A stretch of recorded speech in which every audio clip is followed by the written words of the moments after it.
Welcome to the Modern Athenas podcast with Sonia and Debbie, where we discuss how regular women became Athenas in their own time by working hard, persevering through the challenges in their lives, and contributing to a better world. This is podcast 11. In this podcast, we will be discussing the book The Center Cannot Hold by Elyn Saks. You can use the link on our website at modernathenas.com to order the book after the podcast. We want to begin today's podcast by letting our listeners know that this book focuses on Elyn's life journey with her mental illness. We will be discussing how she has lived with her mental illness throughout her adult life, as well as many of the issues surrounding men and women who struggle with mental illness. We know that we have listeners who either struggle with mental illness themselves or who have a family member who struggles with mental illness. We also know that there are a myriad of different mental illnesses and that even people with the same diagnosis may have two completely different manifestations of their illness. We hope to handle today's podcast with sensitivity, and we aim to provide you, our listeners, with an insight, a window into this world. If you think you or a loved one may have a mental illness, we urge you to seek treatment. There is nothing wrong with you, and treatment can greatly help and increase your quality of life. That said, we, as always, respect each person's individual decision on how to live their life. As I just mentioned, The Center Cannot Hold is about Elyn's journey in learning that she has a mental illness through the treatment that she received, the multiple diagnoses she received before she found the applicable one, and how she lives with her mental illness in the long term. Elyn tackles issues such as whether she is defined by her illness or whether her illness is part of who she is, what it is like on a day-to-day basis to live with her mental illness, and how some days it controls her life and other days it is manageable with talk therapy and medication. Elyn also explores the ideas of being untreated versus treated for mental illness, whether or not to take medication or undergo therapy, and the impact of her mental illness on her personal and professional lives, including the people in her life. Elyn's portrayal of mental illness is raw and captivating. That said, what she describes as her experience.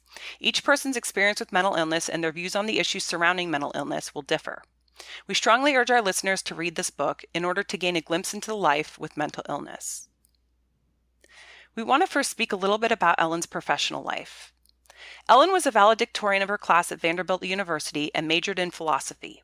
She was awarded a Marshall Scholarship to pursue a graduate degree in philosophy at Oxford University's Corpus Christi College. Quote, "The examiner's response to my thesis was, by Oxford standards, excellent, much more than I could have hoped for. Their report said that while the extent of my thesis was appropriate to the degree I received, a Master's of Letters, the quality of it was equal to that of a Doctor of Philosophy, the highest degree the university offers." End quote. Although she didn't know it at the time, Elyn's illness started manifesting when she was at Vanderbilt. By the time she got to Oxford, she was having severe psychosis. She ended up as an inpatient at Warneford, a mental facility close to Oxford, and started her first talk therapy treatment with a woman that she called Mrs. Jones. It was also her first experience with medication, and Elyn was medication resistant. She ended up going on and off of medication throughout her time at Oxford. So instead of 2 years, it took her 4 years to graduate. After graduating from Oxford, Elyn went to Yale Law School. She joined the Yale Law Journal and wrote a note on the use of restraints in psychiatric hospitals. It was the beginning of the merging of her legal career with her mental health advocacy. She noted later on in life, quote, "Maybe an objective critic could have criticized me for tackling subjects too close to home. On the other hand, who better? I'd been drugged against my will, I'd been held in restraints, screaming and pleading to be released. This wasn't an academic exercise for me. This was about my life." End quote. During law school, Elyn worked at the Legal Services Organization, a Yale law clinic, and took a particular interest in mental health cases. While she was at Yale, she had a severe psychotic episode and was hospitalized. Elyn goes into great depth in the book about her experience at the Yale Psychiatric Institute. It was frightening for her and involved restraints, medication, and her continued refusal to accept that she was mentally ill. This pattern repeated itself throughout her time at Yale, and it took longer for her to graduate. After law school, Elyn sat for the bar exam and scored in the 99th percentile. By the time she began her career as a lawyer, she was no longer in denial that she had a mental illness, though she continued to resist medication, but continued with her talk therapy. She took a job with Connecticut Legal Services and eventually moved on to Quinnipiac University, teaching legal research and writing. She soon applied for full-time teaching positions at a law school and chose the University of Southern California. When she moved to Southern California, she continued her talk therapy and, over time, started taking her medication more consistently. By the time she was named a full professor, Elyn had accepted her diagnosis and was on permanent medication. At the time the book was published, she remained stabilized on medication. After writing 24 articles and having 3 books published, she was awarded an endowed chair at USC, one of the highest honors that a university bestows on a faculty member. She is now the Orrin B. Evans Professor of Law and Psychiatry and the Behavioral Sciences. She remains focused on mental health law and the issues surrounding the treatment of those with mental illness. So Elyn's professional achievements, even though she had a mental illness, were incredible.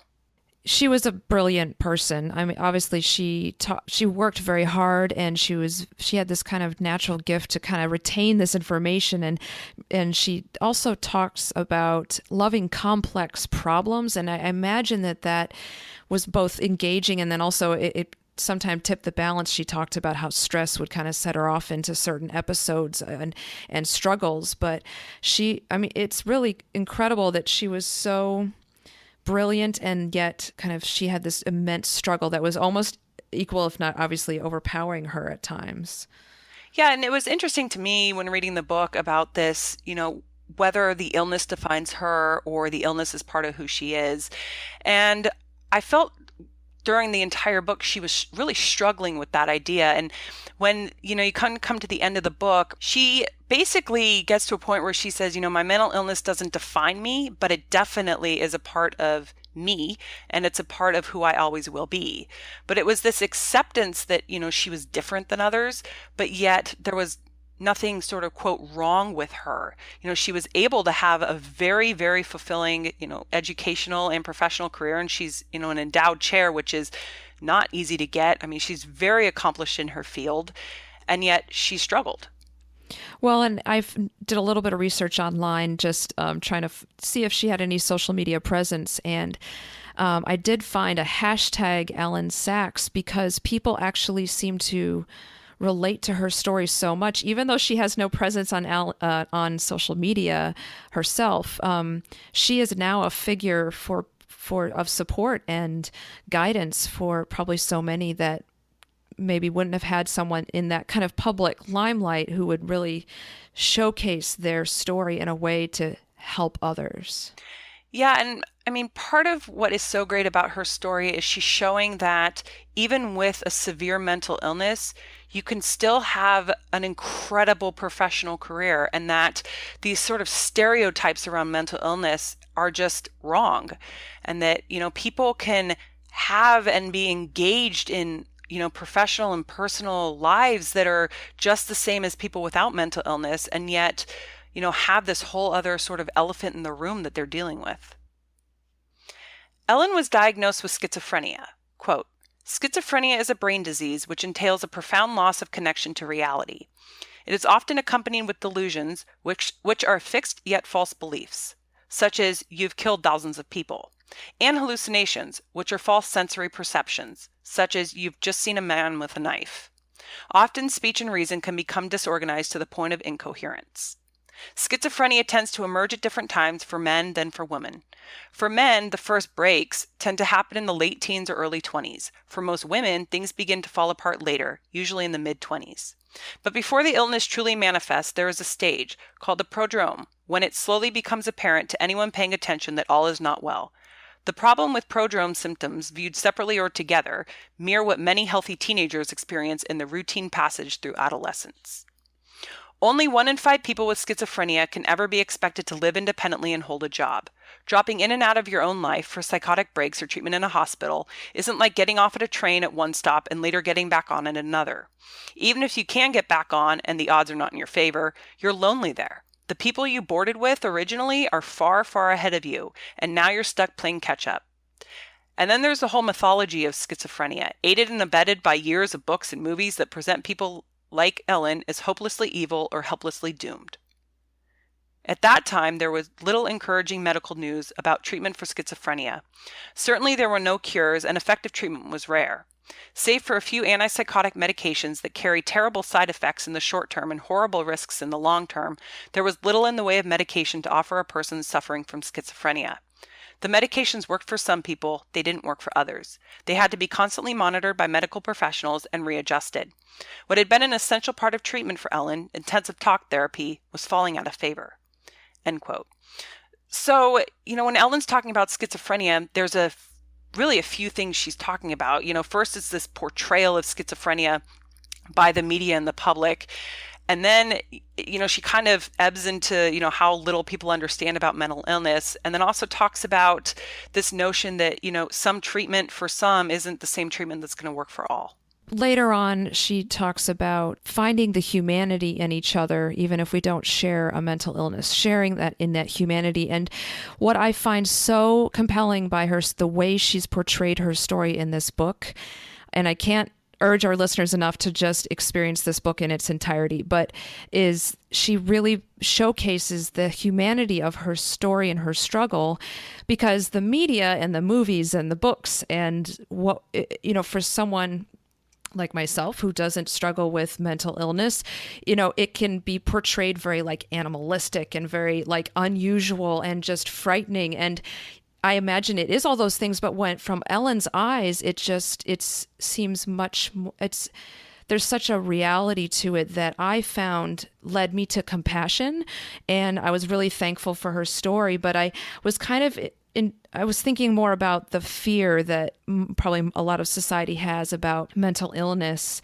And I almost wonder if that's just because people are afraid that the mind could be under such strife and subject to such an illness, that it probably keeping that at arm's length and not accepting the fact that people really do struggle this severely must be easier on some level. But I'm not sure. What do you think about that? Well, I think that there's just been this overall portrayal, and Elyn talks about it a lot in the book, about how dangerous people with mental illnesses are. And certainly there's the exceptional cases of people with certain types of mental illness who become violent.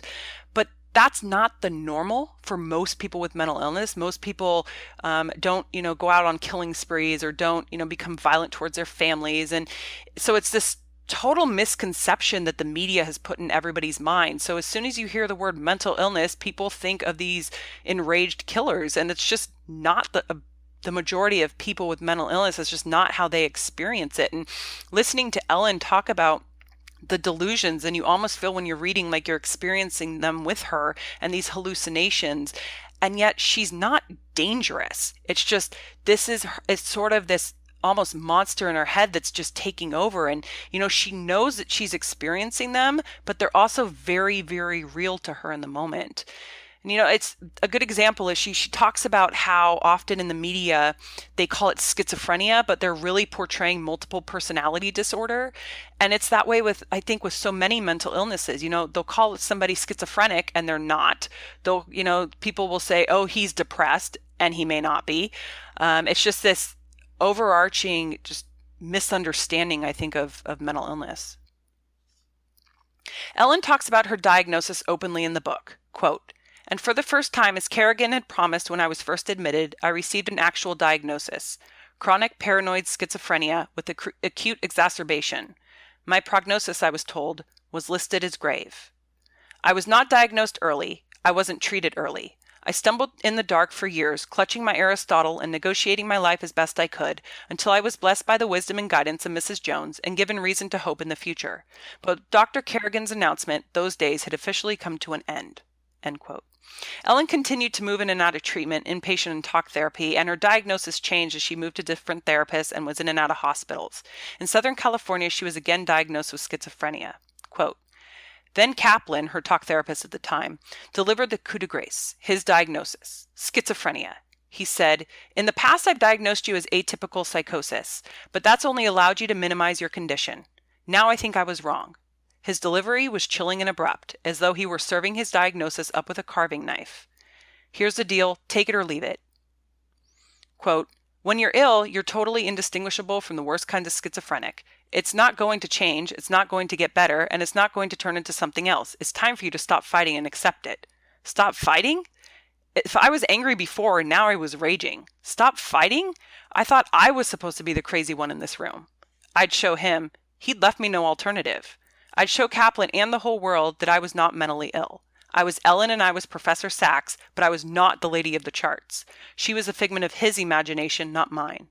I'd show them all. I'd get off the damn meds once and for all. And then they'd see what was." End quote. So you see Elyn throughout the book really struggling with her schizophrenia diagnosis. And even when She's diagnosed with related conditions like atypical psychosis.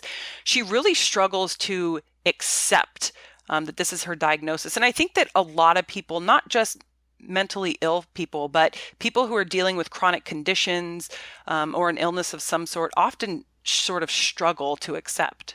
Well, and kind of on the heels of our last discussion about media's portrayal of that, very well might have been her only portrayal of what someone like with struggling with mental illness must be like. And I mean, I don't want to speak for her, but also this is probably what, about 30 or 40 years ago, when I imagine even less was known about the specific illnesses, and coupled with the fear of the unknown. And I bet accepting that diagnosis would be accepting something that is unknown. You know, what does it mean that she would be battling schizophrenia for the rest of her life? I can only imagine what that must feel like, being up against that type of diagnosis. And, it's interesting because definitely back when she was first diagnosed, they didn't have the internet like there is today, right? Now, if you Google schizophrenia, I think you'd be alarmed at what pops up, and it's not really reliable information. And so what happens is when people go out there on the internet and they start Googling, they start developing this conception of what schizophrenia is, right? And then you get all the hits for movies and books that have inaccurately portrayed schizophrenia. And so by the time that you actually get to any information that could possibly be correct, and it's talking about delusions and hallucinations, it sounds scary. It sounds formidable. It sounds like something that you can't have and, quote, be normal. So I think that a lot of what she was dealing with when she was diagnosed was this idea of the sort of person that she had created in her head about who she was professionally and who she was personally sort of came crashing down, because at that point it was this idea that she couldn't be normal, that there was something wrong with her. And as she sort of towards the end of the book, she kind of almost reaches this acceptance of the diagnosis, but it takes a lot of time. And most of the book, she's struggling to accept the diagnosis, not just because it's a label, I think, but also because of what it would require her to admit to herself.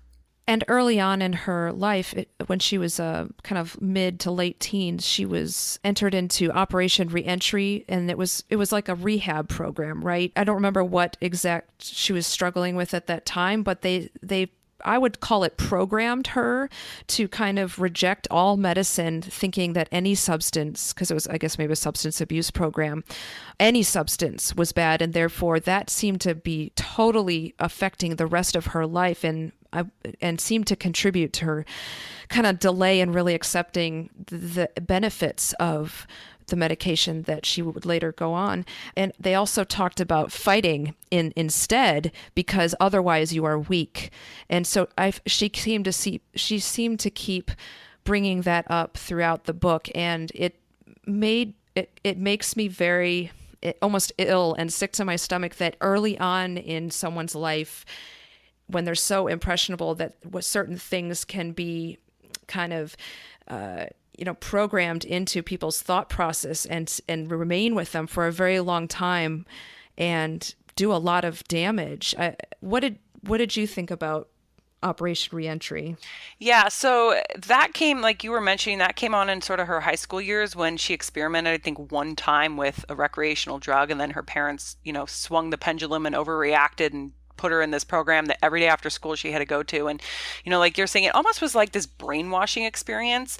And, where they kept saying medication's bad. And all I was thinking of is that's still what society says. Society still says medication is bad. If you have to take medication, there's something wrong with you.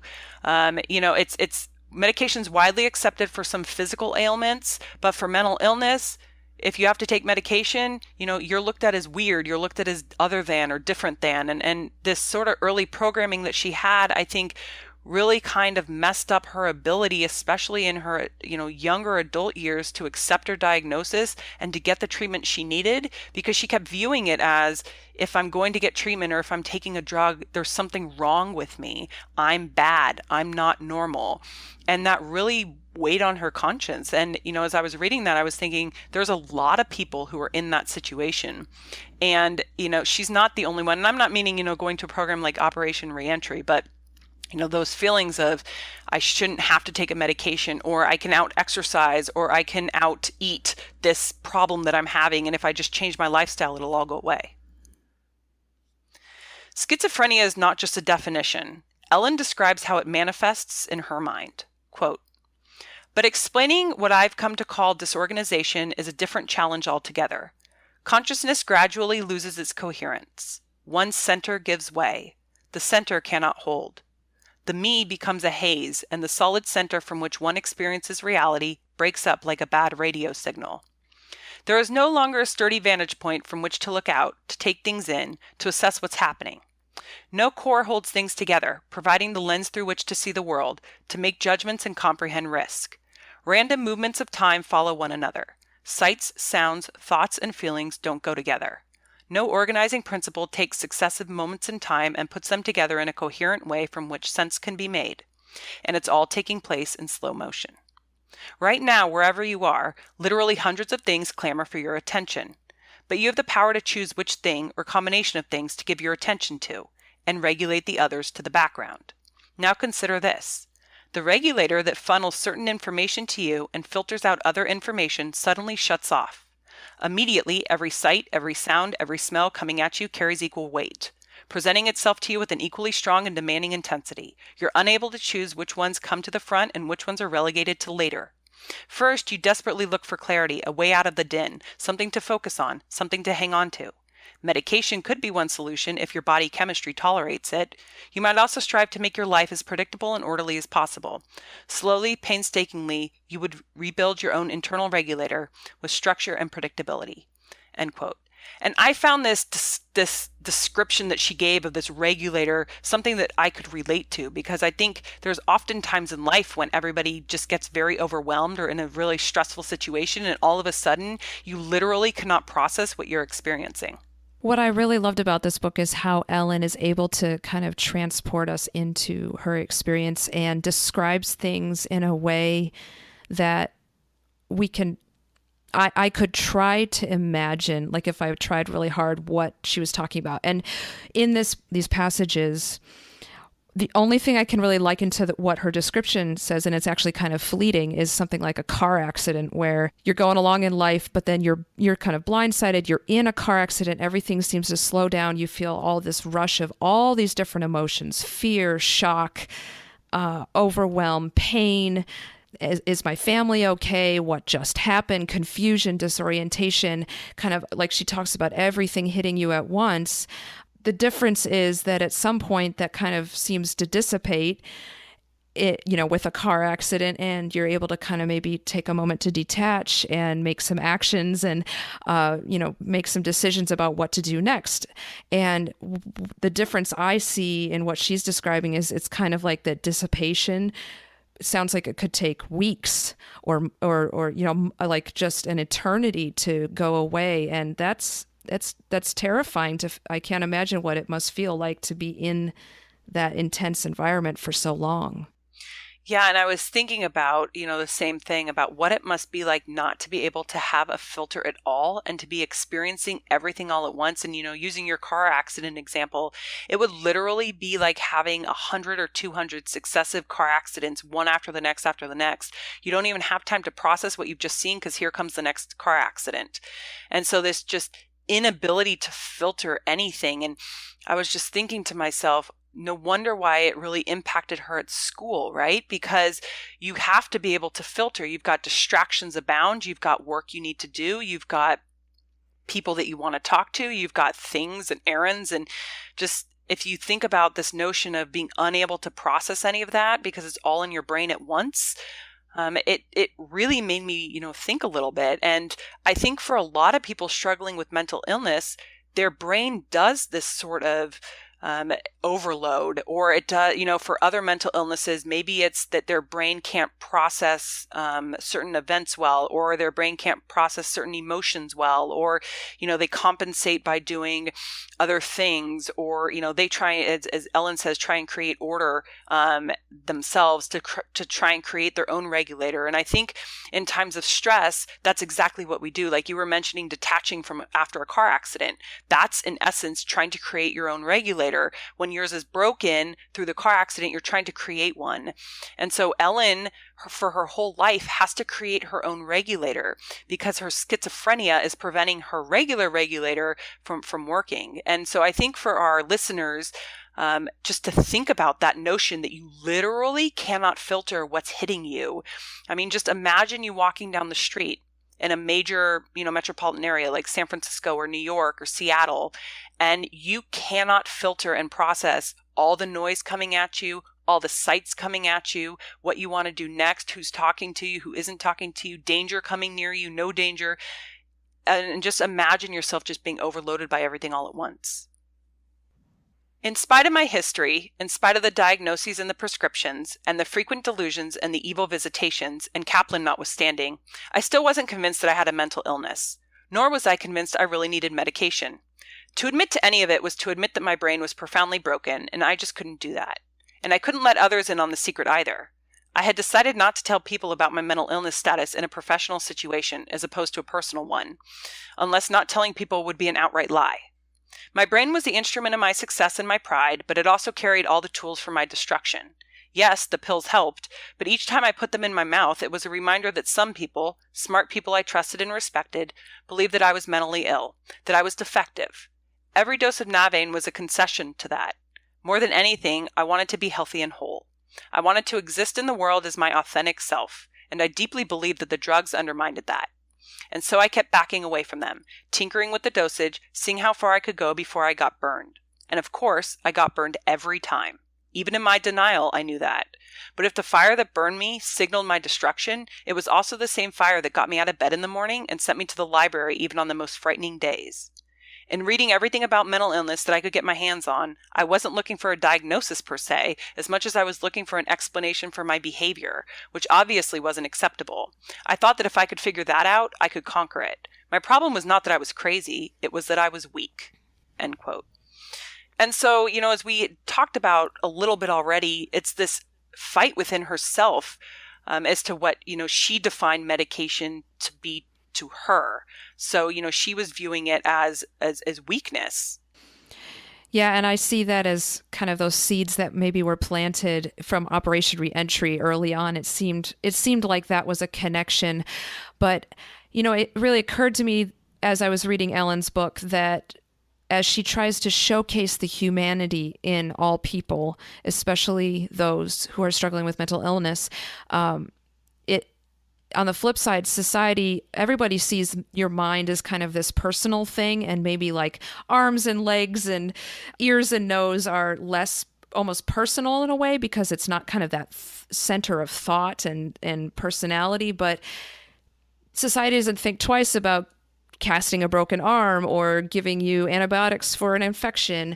But like coming back to this idea of that the mind is such a personal thing that needing medication for that, Elyn's trying to strip away that kind of restriction and, of course, the word stigma of needing medication to treat illness that happens to be in the mind. And she sees almost no difference and she talks about how we should embrace the fact that that is a necessity for some people.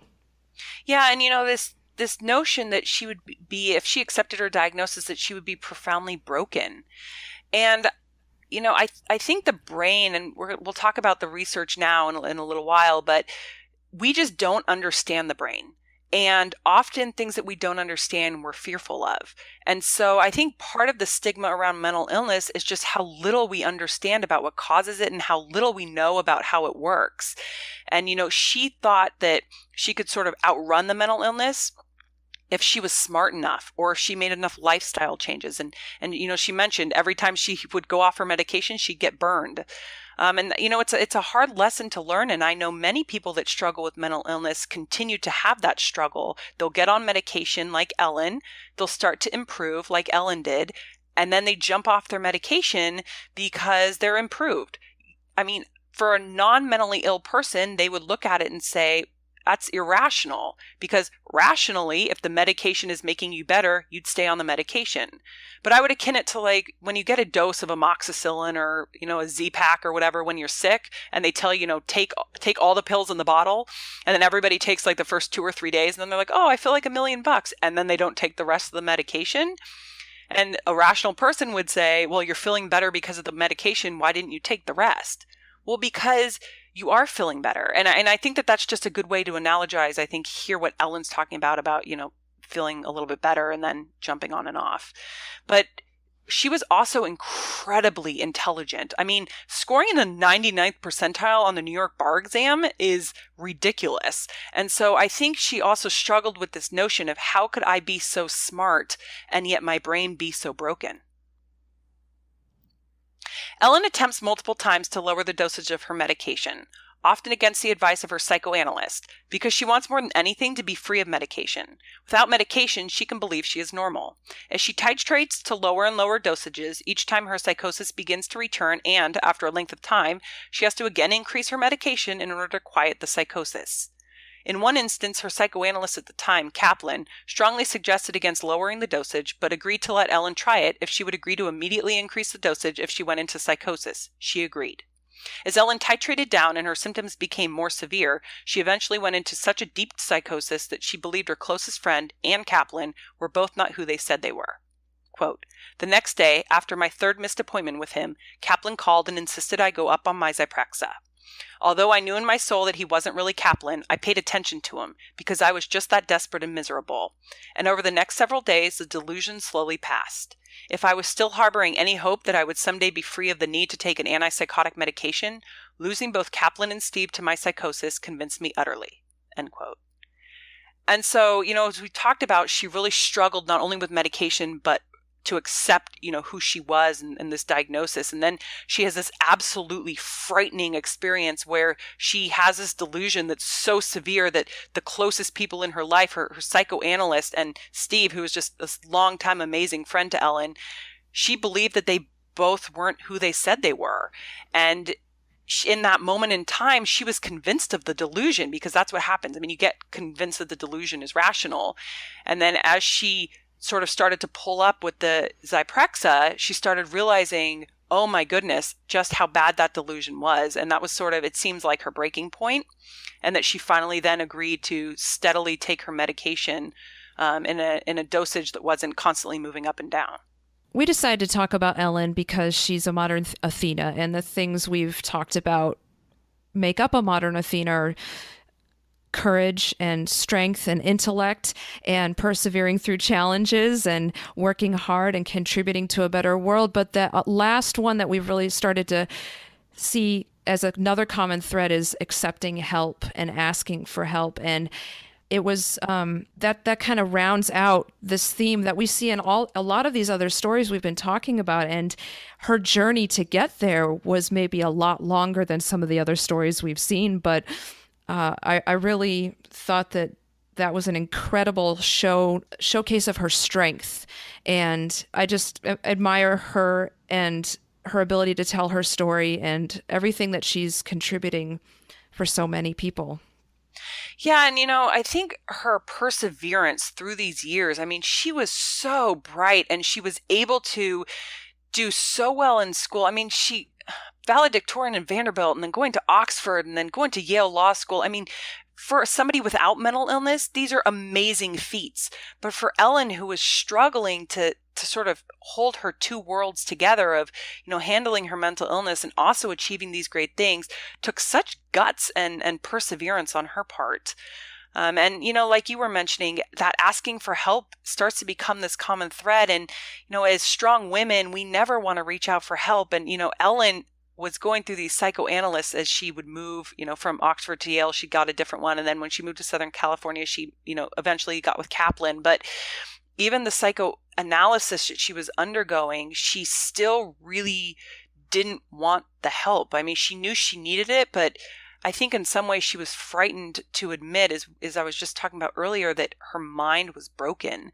And I don't think broken's the right word, but I think admitting that she was different than others was a challenge for her.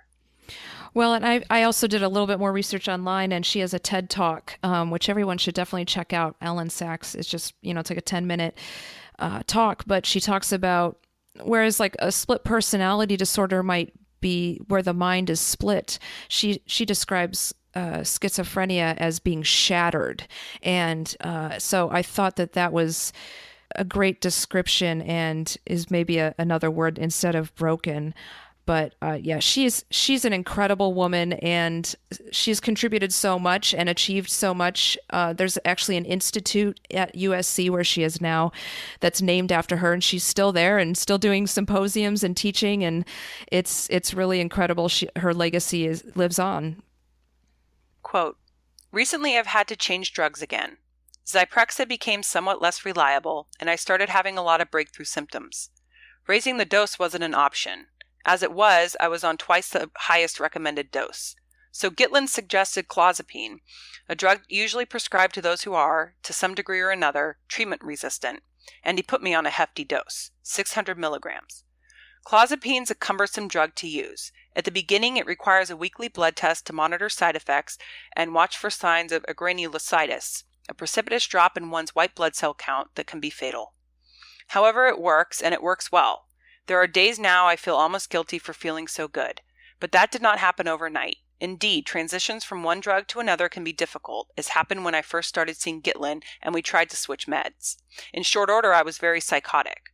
So, medication changes can set off psychosis, because a biochemical transition in my body from one drug to another can take time. Abrupt change can set it off as well. That's why familiarity is my touchstone.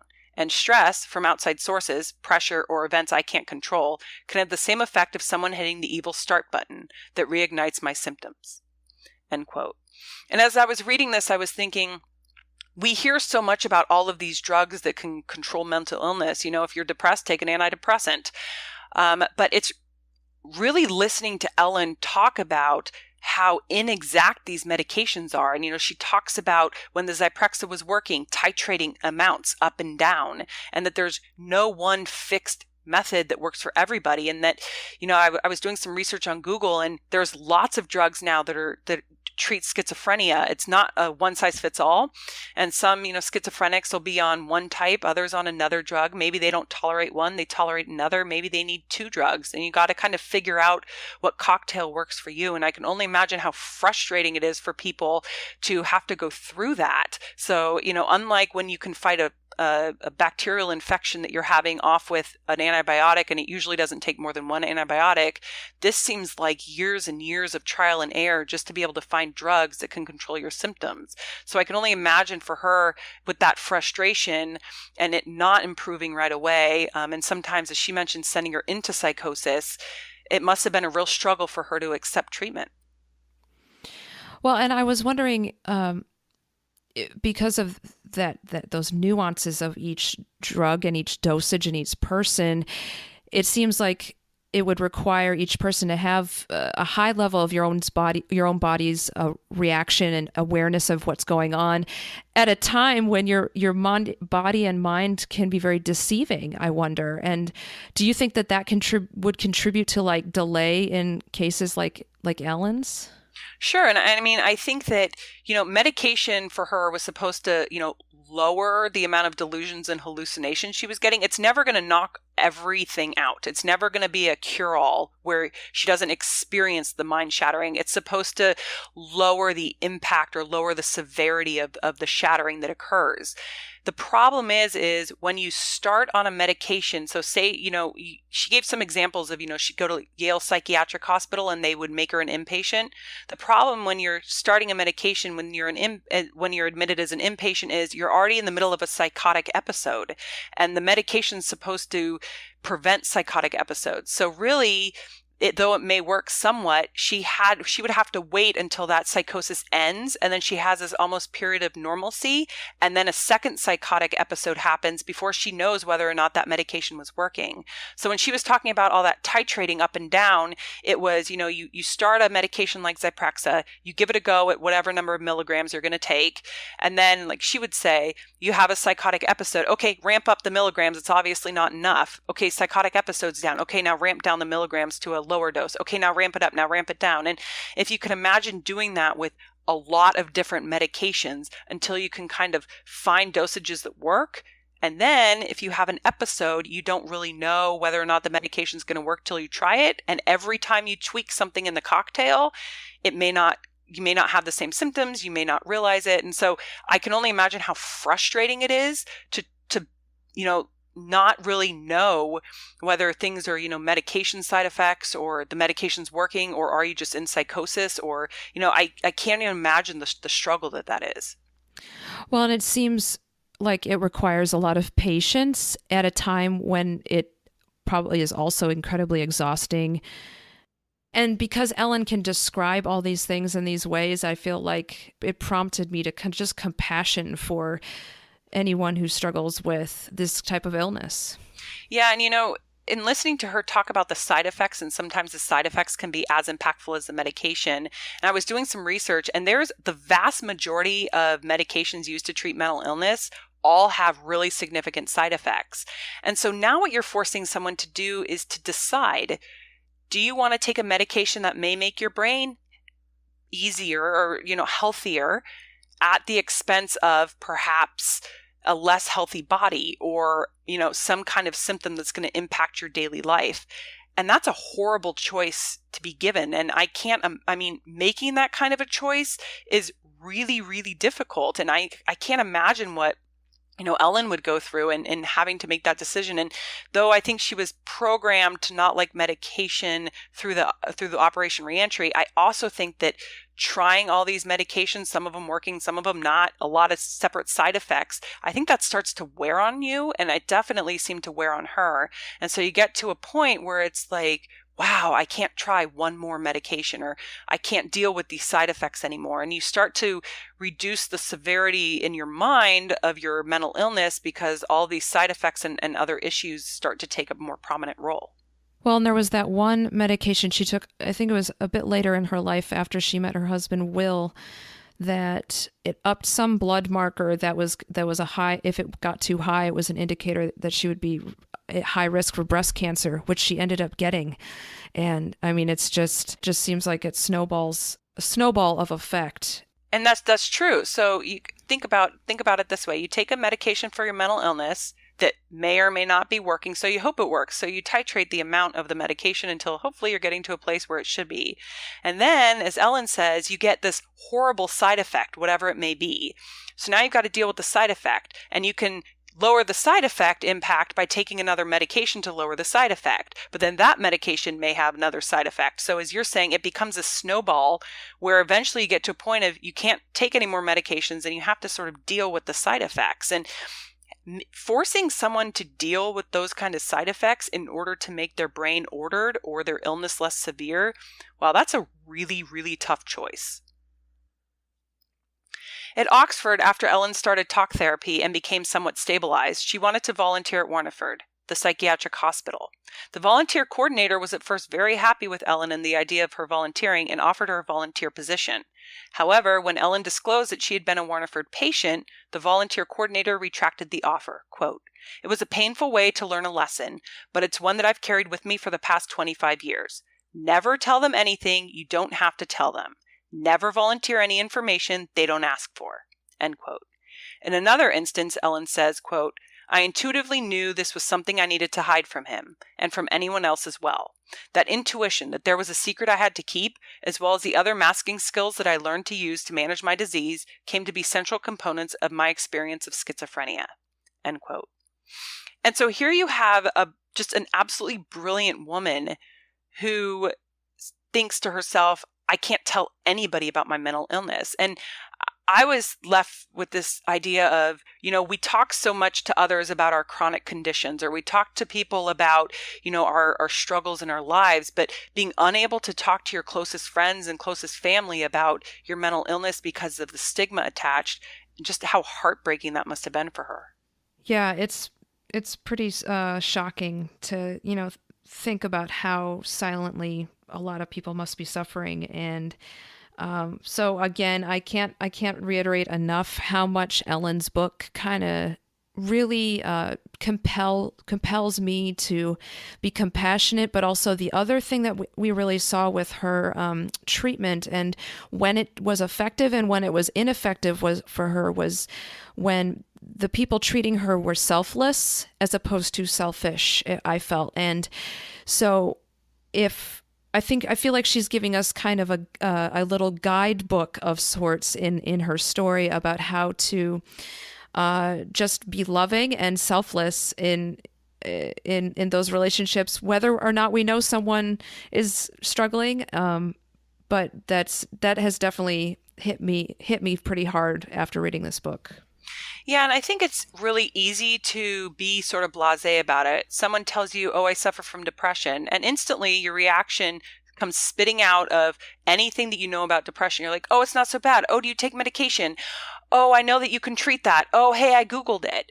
What you're doing is you're minimizing their experience, and you're minimizing the help that you could be giving to them by being supportive. So instead of being supportive, it comes out as you being on this aggressive sort of path to tell them how to handle their own mental illness, as if they haven't struggled with it and as if they aren't trying to handle it in the best way that they know how. So, after reading Elyn's book and listening to her talk about some of her closest friends, I realized for her, the people that she was closest with were the people, as you mentioned, were not judgmental of her, that allowed her to make her own decisions about her mental illness and about her treatment, who were encouraging and supportive of her in her life, and who really just weren't judging her every move or her every decision.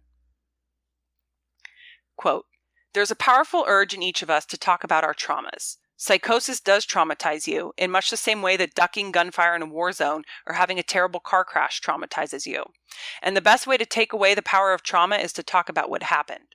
With psychosis, however, you must carefully balance the urge to tell with the inevitable consequences of telling. Revealing your truth, even to someone you've come to know and trust, brings its own complications.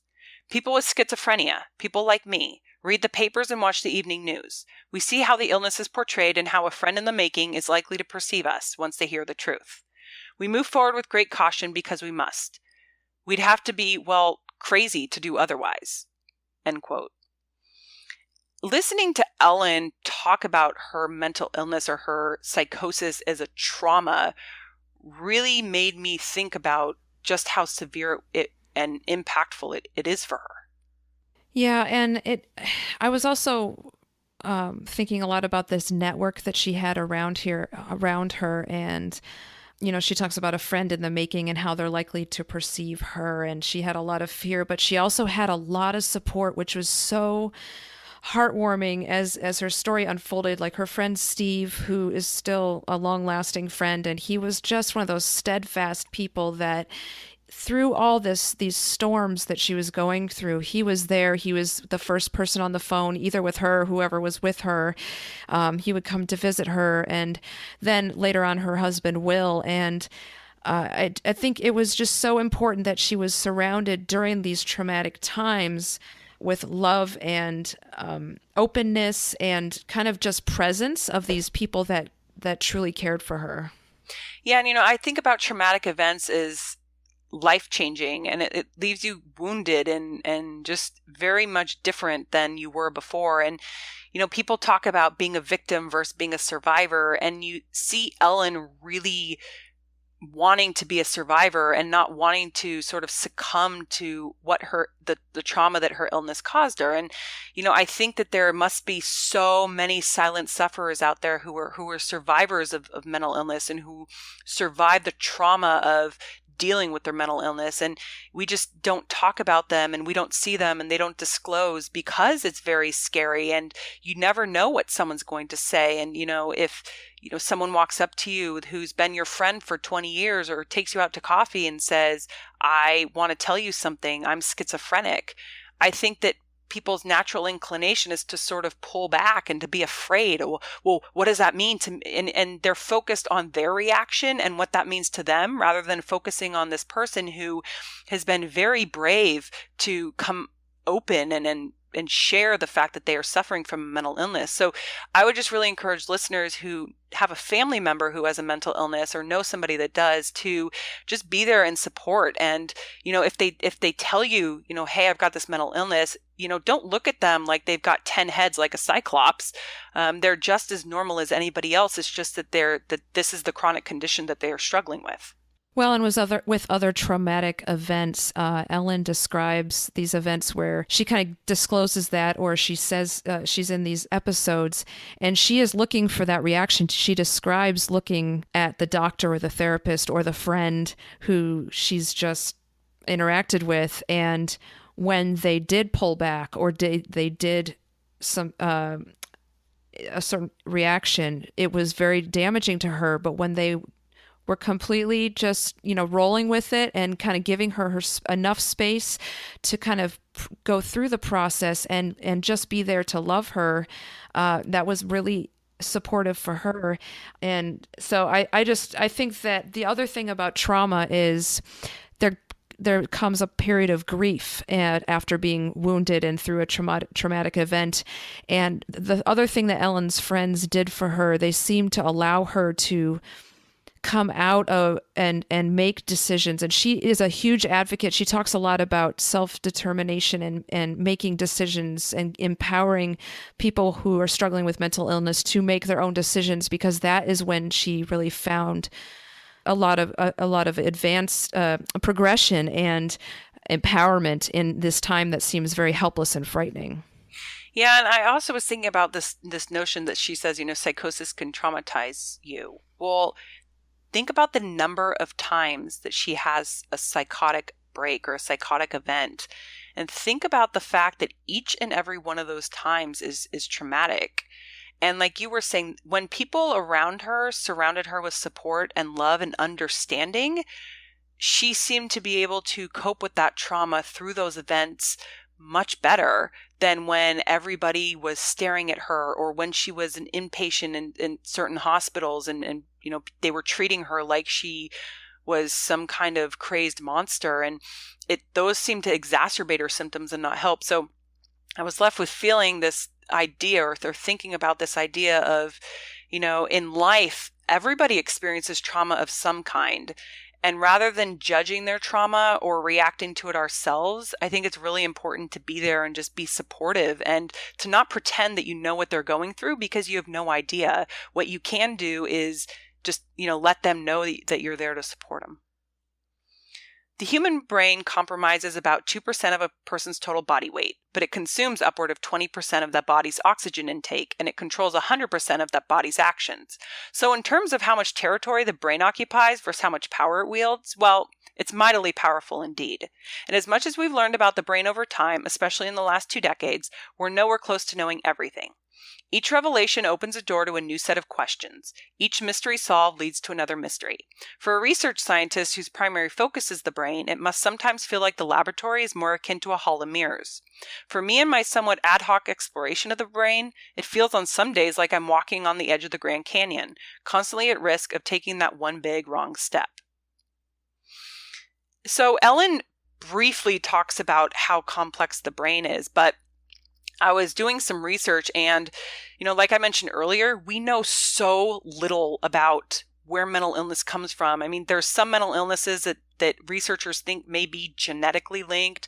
There's other mental illnesses that they aren't really sure how they start, or how someone comes to have them. And then they aren't really sure how the mental illnesses work in the brain, which again is part of the reason that it's really so hard to find drugs that work. Because when, the reason that drugs work is because researchers know to create a drug that's going to go in and do a target into the cell, or it will impact biochemically a certain way. So you can imagine that if researchers don't really know how the disease works, it's very, very hard to find a drug that's going to go in and pinpoint something for that disease because you just don't know where you're looking. It's like trying to find your way out of a bag without a flashlight.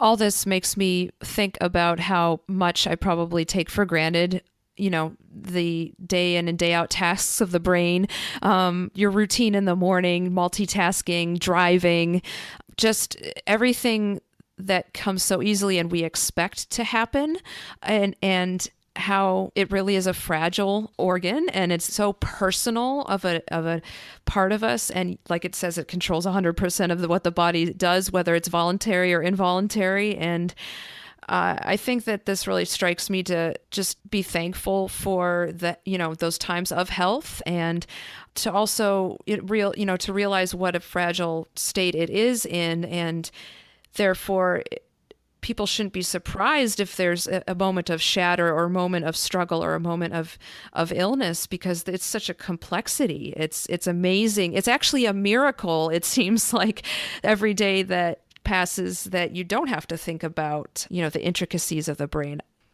Yeah. And I think just, I could hear through Elyn's voice how frustrating it was for her that, they don't really know all the mechanisms behind schizophrenia. And we know more now than we did before, but the research is still in this very premature phase, whereas research in other illnesses, non-mental illnesses, is very advanced in a lot of cases. And so I was left really sort of frustrated by this notion that maybe because the brain is so complex, but also because doing research into mental illness isn't nearly as sexy as doing research into Alzheimer's or cancer of whatever variety.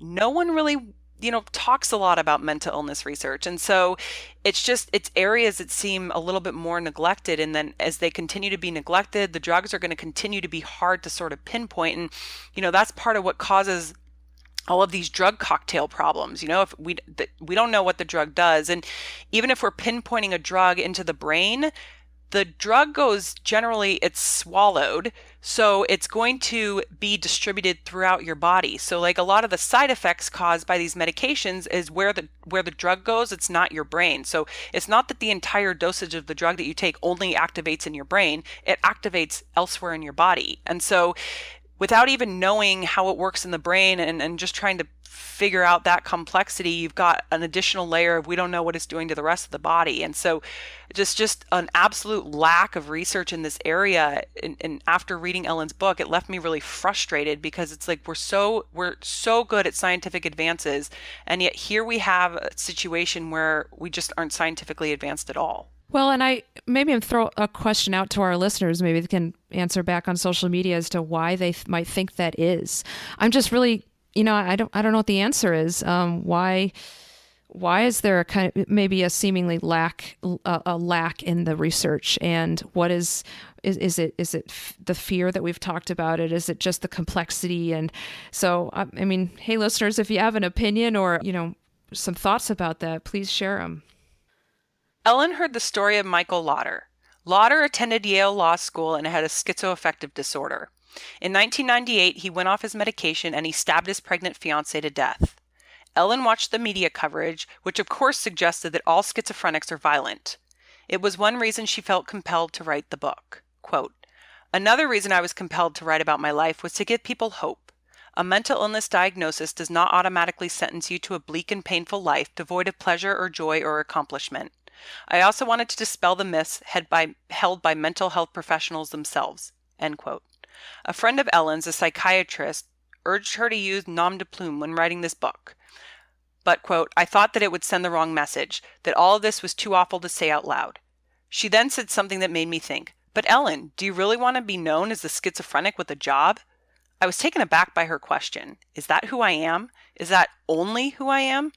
Ultimately, I decided that writing about myself could do more good than any academic article I'd ever pen. Why do it under a pseudonym if what I intended was to tell the truth? I don't want to be marginalized.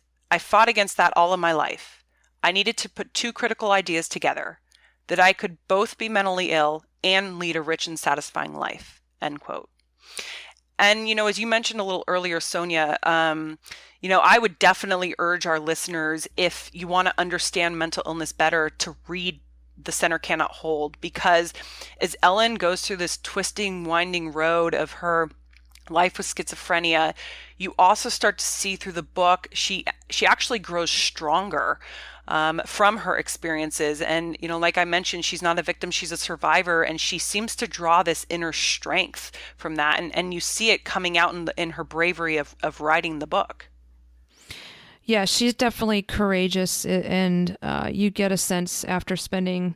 I listened to this book on Audible, and it took about, I think, 12 or 13 hours. And when you're immersed for that long, you really get the sense that she has just persevered through all these challenges, and because of the network and the support that she had, and all the positivity that she could find, and because she was a fighter, like you said, she's a survivor. And it's an incredible book. I can't recommend it enough. If you want a taste of it and you want to see her talk about her story, find the TED Talk too, because it's just a 10-minute thing you can watch, but she excerpts some of the book, and she's incredible.